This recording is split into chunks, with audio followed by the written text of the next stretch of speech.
जिसे सुनकर आपके रोंगटे खड़े हो जाएंगे। यह कहानी है 3 दरवेशों और एक बीवा खातून की। एक दूर उफ्तादा देहात था। ये देहात सहरा की वसतों के वसत में कायम था। यहाँ के बाशिंदे सादा मिजाज थे, ज़राअत और काश्तकारी से रोजगार चलाते थे। अगरचे देहात का नाम रामनगर था, मगर इसकी गली कूचों में सुकून की कमी और तलखी की वाफिर थी। ये देहात झालत और मुआशरती बुराइयों के जाल में उलझा हुआ था। इसी देहात में मुकीम थी एक औरत जिसका इस्म इकरामी सारिका था। सारिका एक बीवा थी। उसके शौहर की वफात को 3 साल गुजर चुके थे।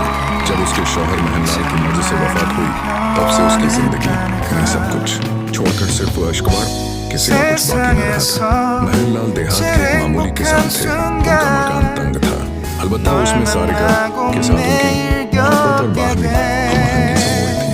मगर जैसे ही महललाल की वफात हुई, सारिका का दायरा जुल्मात में गहरा हो गया। देहात के लोग उसे एक नई शौहरत समझने लगे।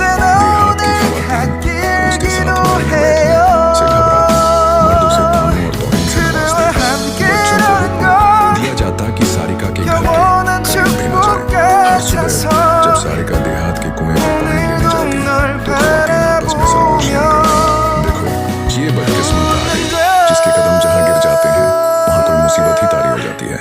सारिका ने कई मौकों पर उन तानों को हंसकर टालने की, मगर उनकी गुफ्तगू के कांटे उसके दिल को छलनी करते रहे। रातें उसके लिए और भी दुश्वार होती थी।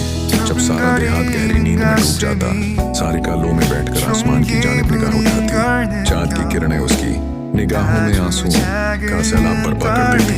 वह अक्सर अपने शौहर की तस्वीर के सामने दिया रोशन करके गिरिया करती और परवरदिगार से सवाल करती, आखिर मैंने क्या गुनाह किया है कि मेरी जिंदगी इस तरह जहन्नम बन गई।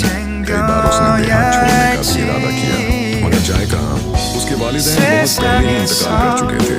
उन्होंने उसकी गिनती पर ही रखवा लिया था। एक दिन जब सारिका अपनी झोंपड़ी के बाहर बैठी थी, तभी उसने देखा कि देहात के बाहर रास्ते पर 3 दरवेश आते हुए नजर आए। उसे देखा कि उनके चेहरों पर मुकद्दमी और अजनबी राज की झलक चमक रही थी। देहात वाले दरवेशों को देखते ही उनकी गर्दन कदम हो गया। सबने उनके कदम चूमने और बरकत की इल्तिजा की। देहात के सरदार अल्लाह के दरवेशों से दरख्वास्त की, बाबा मेहरबानी फरमाकर हमारे निगाह में जन्नत इंतजाम करें। हमें आपकी दुआ की जरूरत है। दरवेशों ने देहात में ठहरने की आज़ादी दे दी, मगर फिर उनकी नजर सारिका पर पड़ी। उनमें से सबसे बुजुर्ग दरवेश ने सारिका को देखते ही फरमाया, ये औरत गमों में लिपटी है, अलबत्ता इसकी किस्मत में कुछ गैर मामूली लिखा है। देहात वाले ये सुनकर दंग रह गए। उन्हें यकीन न हो रहा था कि वही सारिका जिसे वे महज समझते थे, उसकी किस्मत में कुछ खास भी हो सकता है। सारिका बहुत ही हैरतज़दा थी। उसके दिल में सवालात उठे, आखिर ये दरवेश कौन है? अपनी किस्मत के बारे में ऐसा क्यों कह रहे हैं? तीनों दरवेश देहात के दरमियान आकर कभी मंदिर में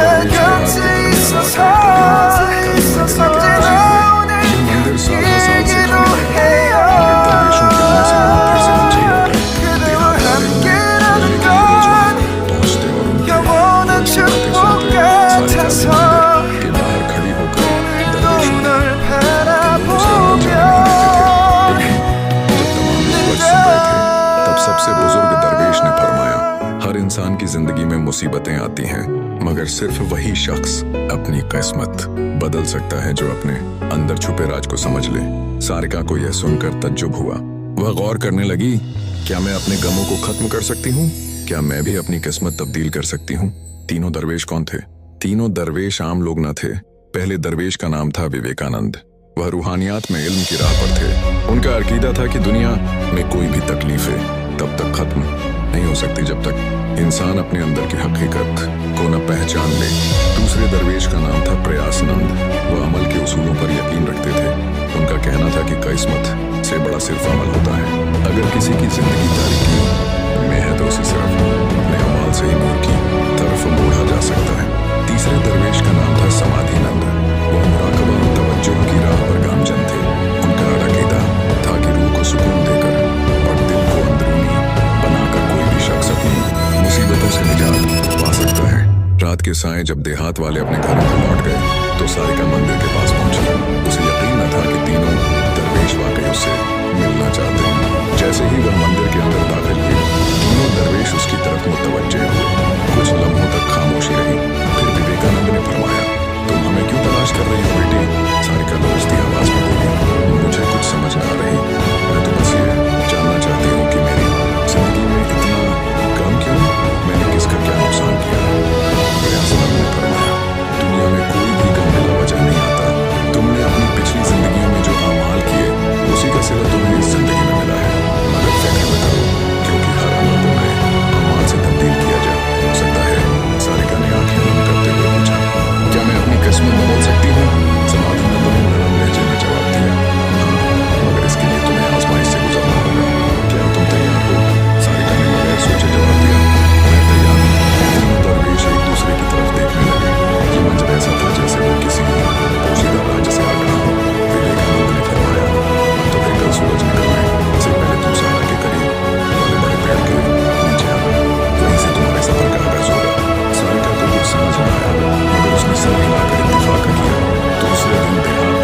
कहीं ये दरवेश हमें धोखा तो नहीं दे रहे। मगर सारिका को इन बातों से कोई असर न पड़ा। उसे सिर्फ इस बात की फिक्र थी कि आखिर सहरा में उसके साथ क्या होने वाला है। उस रात सारिका नींद न सो सकी। क्या वाकई कोई मेरी मदद कर सकता है, क्या ये भी महज एक धोखा है?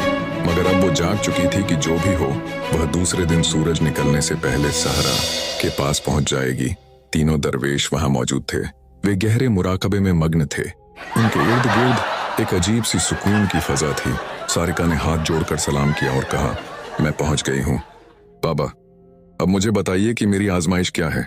विवेकानंद ने आंखें खोलकर फरमाया, ये दुनिया एक वहम है। जो इसे समझ जाए वही अपनी किस्मत बदल सकता है। मगर इससे पहले कि हम तुम्हें इल्म अता करें, तुम्हें अपनी आजमाइश से गुजरना होगा। प्रयासानंद ने फरमाया, हम तुम्हें इस सहरा में छोड़ रहे हैं। तुम्हें रात भर तन्हा यहीं गुजारना होगा। यह सहरा बहुत राजों से भरा है। यहाँ वहशी जानवर भी हैं और पोशीदा कुव्वतें भी। मगर अगर तुमने अपना खौफ छोड़ दिया तो तुम पहली आजमाइश कामयाब कर जाओगे। सारिका को यह सुनकर सदमा हुआ। रात भर तन्हा सहरा में वह खौफजदा हो गई, मगर उसने अपने अंदर हिम्मत जमा की और कहा, मैं तैयार हूं। तीनों दरवेश मुस्कुराए और बोले, हम कल सुबह सूरज निकलने के बाद यहाँ आएंगे। तब तक तुम्हें तन्हा रहना होगा। इतना कहकर तीनों दरवेश सहरा के दूसरे किनारे की तरफ रवाना हो गए और सारिका अकेली रह गई। करूब ए आफताब के साथ ही सहरा में अंधेरा छा गया। चारों तरफ अजीब अजीब आवाजें गूंजने लगीं। दूर किसी दरख्त पर उल्लू की आवाज सुनाई दी। झाड़ियों में कुछ हलचल की आवाजें आ रही थीं। सारिका ने अपने दिल को संभाला और एक दरख्त के नीचे बैठ गई। मगर जैसे ही रात गहरी हुई, खौफ भी बढ़ने लगा। अचानक उसे लगा कि कोई साया उसकी तरफ बढ़ रहा है। उसका दिल तेज धड़कने लगा। क्या ये कोई वहशी जानवर है या कोई भूत? मगर तभी उसे दरवेशों की बात याद आई। अगर तुमने अपना खौफ छोड़ दिया तो तुम पहली आजमाइश कामयाब कर जाओगे। उसने अपनी आंखें बंद की, गहरी सांस ली और खुद से कहा, मुझे खौफ है, तन्हा नहीं हूं, मेरे साथ खुदा है। जैसे ही उसने यह सोचा, वह साया आहिस्ता आहिस्ता गायब हो गया। रात भर वह इसी तरह अपने खौफ से लड़ती रही। कभी कोई आवाज सुनाई देती, कभी अजीब सा लर्जा महसूस होता, मगर उसने खुद को पुरसुकून रखा और हिम्मत न हारी। जैसे ही सूरज की पहली किरण सहरा में पड़ी, सारिका ने सुकून की सांस ली। कुछ देर बाद तीनों दरवेश वहां पहुंचे और देखा कि सारिका मुस्कुरा रही है। विवेकानंद ने फरमाया, बेटी, तुमने अपनी पहली आजमाइश कामयाब कर ली। तुमने खौफ पर फतह पा ली। अब तुम्हारी जिंदगी में बड़ी तब्दीली आने वाली है। सारिका की किरण चिलमिलाने लगी। वह समझ गई थी कि खौफ तो हमारे दिल में बसा होता है और जब हम उसका मुकाबला करते हैं तो वह खुद ब खुद खत्म हो जाता है। सहरा में खौफनाक रात गुजारने के बाद सारिका की निगाहों में अब खौफ की जगह रूह का एतमाद जाग उठा था। जब सूरज की पहली किरणें सहरा की शाखों से छनकर उसके चेहरे पर पड़ी तो उसने महसूस किया कि वह पहले से कई गुना